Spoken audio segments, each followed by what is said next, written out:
Good morning, good afternoon, good evening to wherever in the world you are. I'm John, I'm Vicky. and this is the HODLNOTS or weekly warm-up news at 9 a.m. UTC.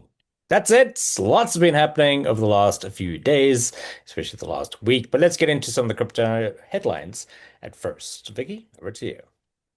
Yes, and let's see why Bitcoin might be taking its dive and going back up. So, Bitcoin faces pressure as OG whales unload massive holdings. So, Bitcoin has entered a period of heightened selling pressure as long-standing whales continue to move significant amounts of Bitcoin onto the market. Now, this has been occurring since early 2025. Analysts have noted that these super whales have been liquidating at remarkable speeds, frequently exceeding 1,000 Bitcoin per hour in spending volume. So, this substantial outflow has contributed to Bitcoin trading 18.7% below its October high of 126,000. So, as you can see, John will be talking about that later. But on-chain indicators highlight that dormant wallets have been responsible for a number of high-value transactions, some surpassing 100 million and even reaching 500 million. It's been observed that 2025 has become very colorful in terms of large whale activity, reflecting the intensity of movement since late 2024. Yeah, we've been seeing lots of those, and speaking about liquidations, shout out James Wynn, unfortunately for losing something like 122 million or so in shorts. Do not perp, do not margin, do not leverage unless you know what you're doing. That said, part of the reason why these OG whales are selling is because they can get incredible tax advantages through ETFs. So many long-term Bitcoiners are selling up, such as early arbitrage trader Owen Gunden. He shifted the last of his 11,000 Bitcoin to an exchange over the weekend. Now, long-term Bitcoin holders could be selling their holdings to shift into exchange traded funds, ETFs, and to diversify their crypto portfolios, says Dr. Martin, his book, the head of research at cloud-based financial service platform Uphold. There are several reasons why OG crypto holders are selling, his book said on Sunday, yesterday. Number one is to buy them back in the form of ETFs, which offer incredible tax advantages with current rules, especially in the US. The second reason, he says, that they have realized that the real revolution isn't Bitcoin, but blockchain, which is being used in every industry. Therefore, there are many other projects that promise greater returns of Bitcoin, which is still lacking a widespread use case. Now, we've seen a lot of people, not only the whales, just selling for the sake of selling because they've been holding for a long time. They might have bought Bitcoin when it was $1,000 and, currently 105, but they've been selling, especially that massive wick down on Friday, the 10th of October when Bitcoin was around 121,000. But a lot of them are starting to rotate their Bitcoin holdings out. We've seen some of them are selling into or buying into Ethereum and Solana, but a lot of them are actually realizing that there is some good options around those tax exemptions, especially in the US, by getting into ETFs. All right, more on that. Back to Vicky. Yeah, so it's interesting that that 10 October wick did really start this whole thing, didn't it? And it's all not doom and gloom though, because Bitcoin did spike a little bit today, actually. And maybe one of the reasons is Trump announced $2,000 in dividends to most Americans, actually. So Bitcoin experienced another uptick in the past few hours, actually, as it tapped about 105,000. It went up to 106, it's now back to 105 for the third time in the past week. Now, this came after a rather interesting promise by US President Donald Trump, who said that many Americans, aside from high income people, would get a dividend of at least $2,000 per person. So Trump's promise came after he defended the tariffs against numerous nations that he imposed during his current presidential run. The US Supreme Court is currently hearing arguments on whether these tariffs are even legal, while multiple experts have spoken against them. So, again, not all doom and gloom. Some of the things coming out of the US are positive, and I think they're just about to restart the government over there as well, which should be positive for Bitcoin. Fingers crossed. We often say, guys and girls, hold on, it's a wild ride in crypto. It's going about to get even more interesting. Bearing in mind that $2,000, except for those who are high income earners, could be a potential big injection into the crypto space as well. So let's see how that goes. In the meantime, Binance. Some of you are on WhatsApp, some of you might utilize that. And did you get a major Binance alert via WhatsApp? Well, earlier last week, Binance's CEO, Richard Teng, sounded the alarm about recent phishing scams on the messaging platform that is WhatsApp. He clarified Binance will never ever contact you on WhatsApp to offer investment opportunities, request payments, or ask for your personal information. Prior to that, the exchange issued a detailed warning on the matter. The team has identified a wave of WhatsApp scams where bad actors pretend to be Binance representatives, especially in regions like France and Italy, to deceive clients and request funds or offer fake investment advice. Ladies and gents, watch out for phishing scams left, right, and center. Even if you think it's your mom, make sure that it's your mom or anybody else. Never divulge any sort of personal information, especially your seed phrases, etc., etc. Back over to you. Exactly. And actually, in more good news, where I am currently residing, crypto has overtaken the investment property market, let's say in Australia. So, crypto has climbed ahead of property on the list of Aussie's favorite investments. And that was a new report from Research Core Data, and they have revealed that. So, in 2025, crypto investors they found that 12% of Australians now own some variety of crypto, up from 11% last year. And although that was based on a survey done in February to April, so it's probably a little bit more than that now, actually. So that compares with just 6% who own investment properties in the 2025 market. And that's a sharp decline for investment property ownership, which had 13% ownership last year. Now, because I live over here currently, I know that there are little strange things happening with investment properties. So that could be the reason why people are going over to crypto as well. But who cares? People are coming over to crypto. So yay for crypto. Absolutely. Now, speaking about Mm. global adoption, many nations as well starting to get even more interested. We heard about Japan and their potential, their stable coin, the Japanese yen coin. You've heard about potentially Kazakhstan and a few other countries. Well, guess what? Another country is coming on board, and that is Pakistan.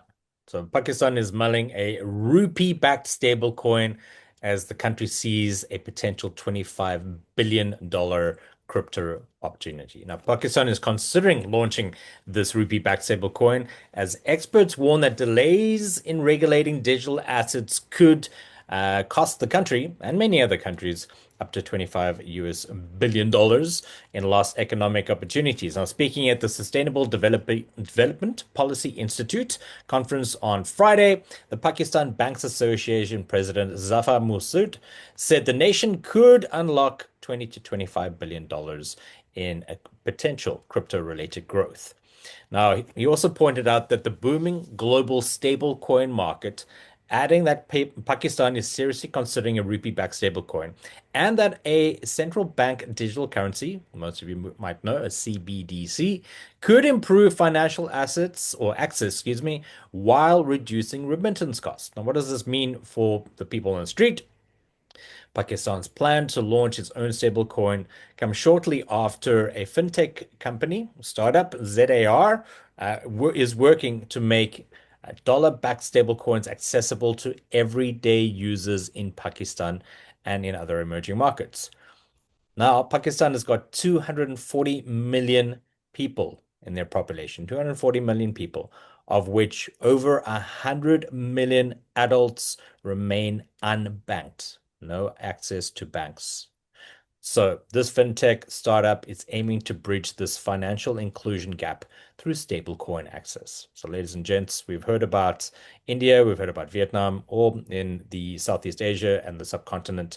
We're starting to see Pakistan with its 240 million population, 100 million adults getting access to crypto through stablecoins. That's very bullish news. Back to you. Yeah, it's great news to see that crypto is being used what it's been designed for, really, which is outside of the normal financial market as well, especially for people that are unbanked. So that's really good news out of Pakistan. Now, to another story. Now, we've heard a lot about MetaMask recently because a lot of us use MetaMask and their new play to earn and use to earn things, and Ledger is not going to be outdone by MetaMask. So Ledger is considering a New York IPO or fundraise as demands for hardware wallets climb. So hardware wallet manufacturer Ledger is preparing to raise additional capital, likely next year, as surging demand for crypto security devices propels the company into its strongest financial performance on record. So the Ledger CEO said the Paris-based company is considering either a listing on the New York Stock Exchange or private funding round and is actively expanding its presence in the city. So the fundraising plans come amid Ledger's best year yet, according to the report, with revenues hitting triple-digit millions so far in 2025. The surge comes ahead of the company's typically strongest sales period during Black Friday and the holiday shopping season. So that is actually a good reminder. Now, a couple, what do we, warm-ups ago, we talked about Ledger Nano S being really retired. So if you do have a Ledger Nano S like I do, I need to buy, or you don't need to, they are stopping support, but you still can use it. So this would be a perfect time during Black Friday or Christmas to buy a new one with their sales, because eventually I think the Ledger Nano S is going to be defunct. So that's actually just a good reminder and a timely reminder at the moment. Absolutely. Black Friday is this month Mm, as well as Cyber Monday, of course. So there are plenty of opportunities. But ladies and gents, yeah. don't see sales as an excuse to spend money that you might not have. That's it. HODLNOTS will have a whole bunch of really worthwhile, financially sound options available for you. We'll be announcing those shortly, as well. So keep that in mind. And if you're looking to invest some stocks, maybe strategy is not the one to go for. Maybe it is going to be Consensus, which is MetaMask's parent company, or something like Ledger. Again, not financial advice. Speaking about financials and fear and emotions, what's happening there? Yeah, the look, even though Bitcoin is holding steady around 105, it's just been kind of oscillating a little bit. The fear and greed index is a lot more fearful today, and it's down to 29 from a low of 50 last week. So over the weekend, it actually dipped to 22 on Sunday and 20 on Saturday.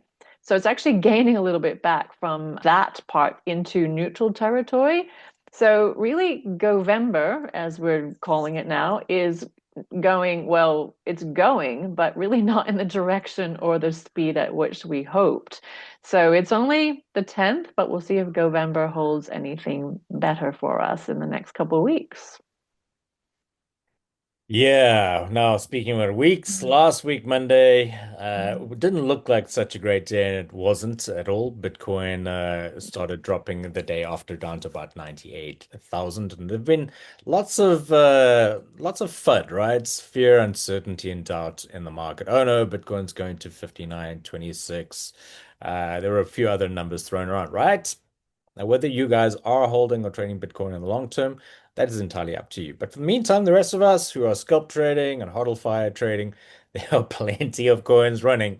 Newly listed ones and ones have been around for a while. We've been watching our recent graduates from last week's HODL fire course being trading as well as the others as well. Despite what Bitcoin is doing, there have been some great runs. But let's have a quick look at what is Bitcoin doing this week. and what is lying ahead for itself. Now, we did mention last week, Monday, that Bitcoin was going to drop because we were looking back here as to, yeah, you saw this breaking down below that red 200, right? And subsequently it did.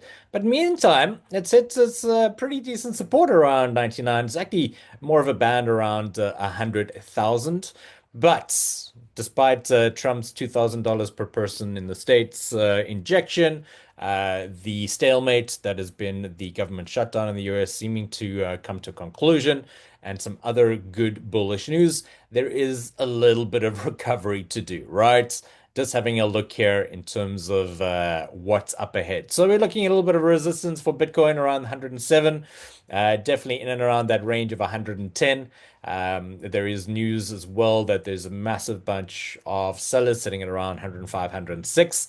So Bitcoin's got a bit of work to do, right? So we are anticipating a bit of turmoil, a little bit of sideways action for Bitcoin and some of the larger caps that follow Bitcoin over the next couple of days. So we'd like to see Bitcoin close up about probably around 108, 109, which is going to start to turn a little bit more bullish, and we should start to see that fear and crypto greed index.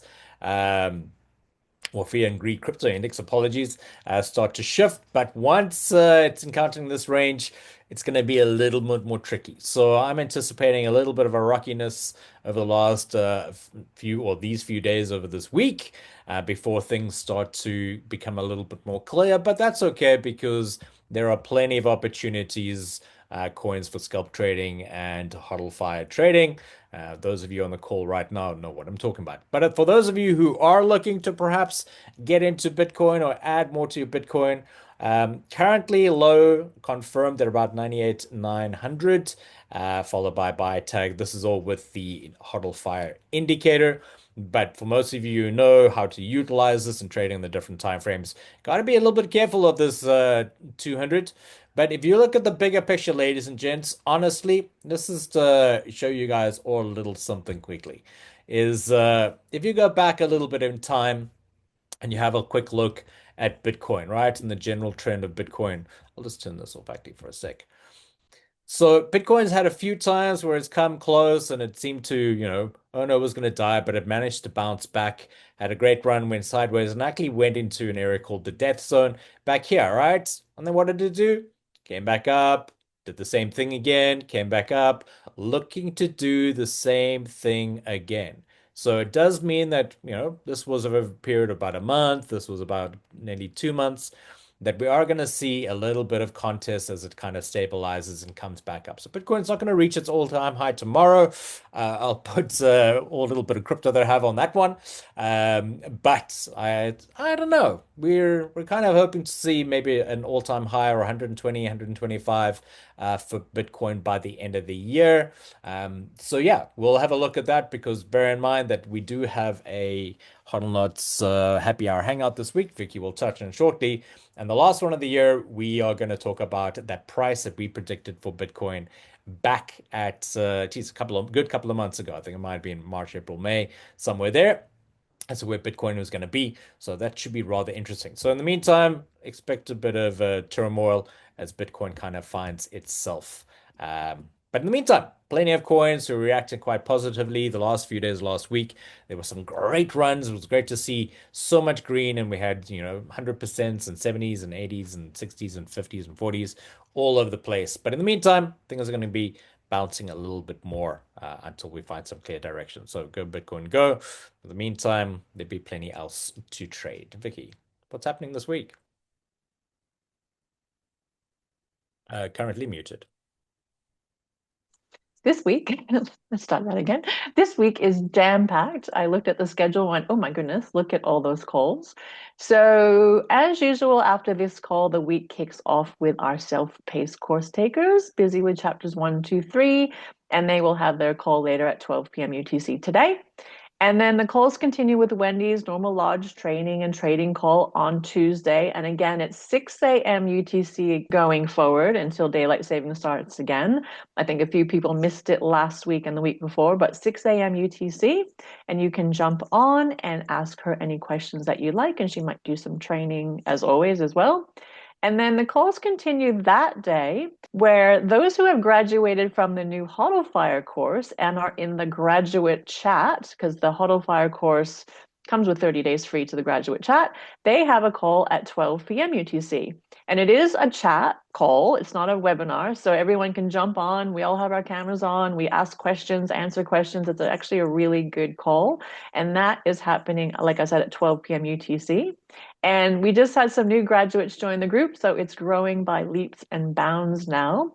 And a lot of chatting and analyze is actually also happening in the chat. So it's really getting quite fun in that chat.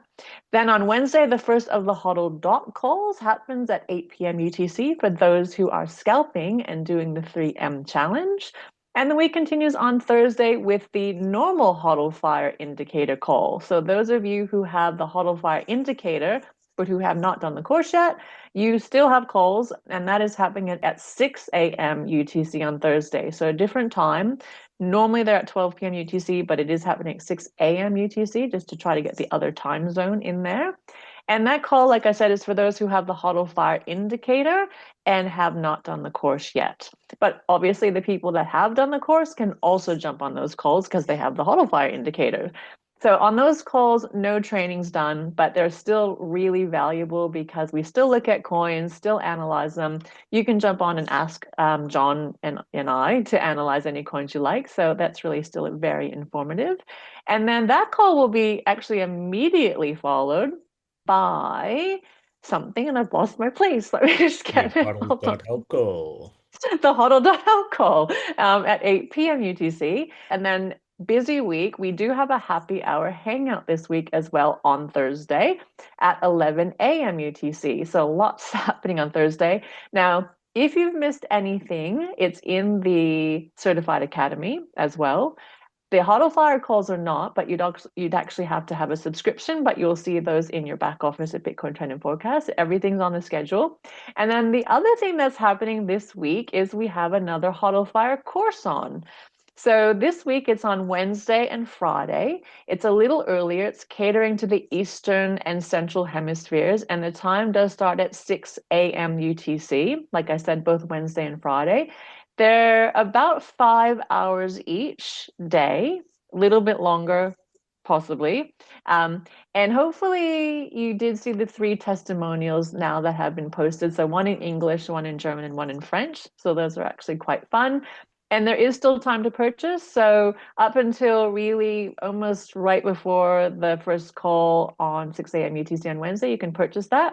And I think everyone that's done it so far has gotten a lot out of it and really has probably helped them scalp a little better too. So we're really super excited to start that again on Wednesday.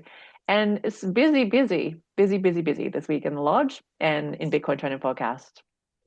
Absolutely. Yeah, Mm, a bunch of the recent graduates on the call right now as well. And like Vicky mm, said, the graduate support chat is mm, getting really nice and busy. Some new faces, some new names in there, and a bunch of seasoned HODLNOTs have returned as well. And to Vicky's point, some of the concepts that we cover in the HODL Fire course are kind of included in the foundational course. However, light bulbs have been coming on left, right, and center. I've almost had to pull out my sunglasses because people are like, oh, wow, penny has dropped, light bulb on. Amazing. So bear that in mind. For those of you who are certified HODLers, you do get a discount. Do send in a support ticket for that before purchasing the course. And we hope to see a bunch of you on that. It's going to be at 6 a.m. UTC, nice and early start, but catering again towards those in the Eastern Hemisphere. So all those Aussies and Kiwis and Malaysians and Singapores and everyone else, Europeans and South Africans, of course, also pretty convenient timing. For those in the States, unless your name is Lisa, it's going to be really super early to get up, but you're more than welcome to join us because it is the last one for November. The next one we're doing is only a month's time. So bear that in mind while the market's starting to turn around, and you might want to hone those skills. Just FYI for that. So looking forward to joining all of you guys on those calls during the week, as well as the HODL Fire course that's starting on Wednesday and Friday again. So lots to look forward to, lots to jump on. Again, the happy hour hangout happening on Thursday. Some really great topics we're going to be discussing, much of it stemming from these weekly warm-ups in terms of the content. We'll be dropping that announcement shortly, and a bunch of other things as well. So, what is the weekly thought you're leaving us with, Vicky, as we go ahead and encourage Bitcoin higher? Yes, well, after my own heart, this is a little bit of a cheeky one, but never put off till tomorrow that which you can put off until the day after tomorrow. Procrastination is the thing. Something we'll get to much later. All right, fantastic. Okay. But the only thing you should not put off till tomorrow, the day after that, is the HODLFI course sign up and all of the courses of the and calls that are available within HODLNOTS and beyond. Remember, some of those calls are on the lodge only. Some of them are publicly available to anyone and everyone as well. All the details to follow in the next short while. Don't put off trading, especially as this market's turning around, ladies and gents. Do not procrastinate on trading and leveling up within the 3M challenge as well. Until next week, Monday. Ciao, ciao.